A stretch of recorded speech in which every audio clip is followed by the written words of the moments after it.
John, can you talk about the progress that Dak has made this offseason and the steps he's taken? I mean, honestly, I would think he would be one that can answer that a little bit better because to me, he's been fairly consistent from day one all the way through. And I think the great thing about him is the desire to want to be better every day. And today, in fact, we're 15 minutes into our individual and we're getting after it. And it was a little bit more humid here today than normal. And the next thing is to go to running backs. He's like, hey, we're not trying to hurry up to get to running backs. Let's go. Keep pushing us, He has an elite level mindset. And I love that. And, it's different. It's refreshing and different.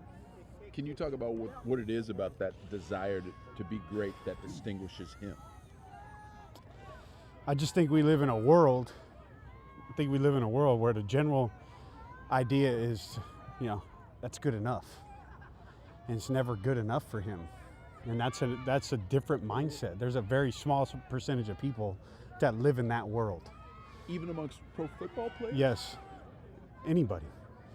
And the way he pushes himself and pushes coaches to make him better, and then what that does is elevate everybody else around him, because it's a little bit of the same mindset Jason Witten has, to be honest, and has always had.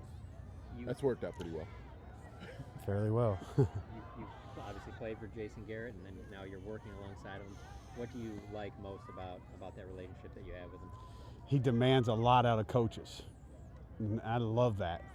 I love the fact that, he might put you on the spot at any moment, and you better know what we're doing and what you're doing that day to get us better and get your position group better. He gives the coaches, he empowers coaches to coach their positions, but he doesn't just leave it alone. He's very demanding. I love that. You've asked you so much about that, but kind of going into this camp, and it's not always a given you're going to keep three quarterbacks. So can you talk about Cooper and Mike and kind of where they are right now and their development and what you want to see what you need to see from those guys in this camp? I think the thing that I keep talking to them about, and it's funny, we've been here 2 practice days. Feels like a week, right? Like typical training camp, right? It's like, man, it's not even Monday yet. But the thing that I keep talking to them about is forget the idea of I'm trying to complete the ball. Just cut it loose. Rip it. Rip the throw. You're good enough, you wouldn't be here. Rip it. Make your best throw. And the completions will handle itself. Sometimes we can get locked into I'm just trying to be right and just trying to complete it, where you don't make your best throw. And that in this league, that doesn't work out. Not when if you're going to be a starter in this league or play, with the starters in this league, that doesn't work out that way. You've got to cut the ball loose. Is that a natural mindset too? Because you don't get that many opportunities and you don't want to make glaring mistakes. So it's a little, you just go, okay, I'll get my technique here. I won't give them anything to say I screwed this up. Yeah, I don't think that's what it is. I think it's, they're very conscientious. They both want to do right. I don't think they're afraid to make a mistake. They're not thinking oh, don't miss this. They're thinking oh, complete it. What I'm trying to say is don't think about that at all. Get back and cut it loose.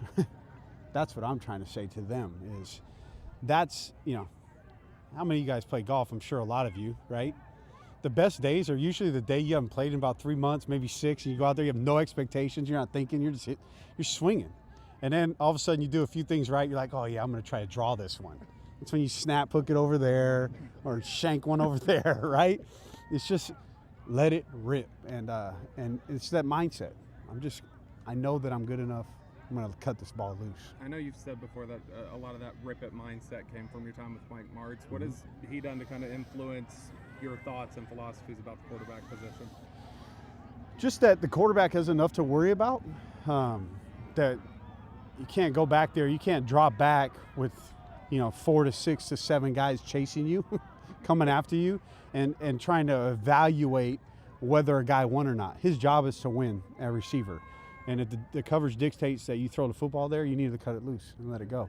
And that's very freeing for a quarterback. Like, everybody has a job. That would be the same thing as if the quarterback dropped back looking at the offensive line, wondering whether they blocked him or not. We would think that's crazy.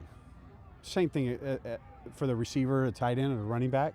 Hey, you drop back. His job is to win. Your job is to get back, evaluate what the coverage is, and go to the right place with the football and make your best throw. How do you change the habit of a quarterback? The habits that you want him to get rid of? Just continuing to talk, and then training the right habits. It's always about training the right habits. It's never thinking about like changing the wrong habit. It's just is continuing doing the right things. And fortunately, these guys all do the right things a lot. Yeah. So. What's your impression of Kellen as he's getting his feet wet as a new OC, working with him with all your experience and what you see from him?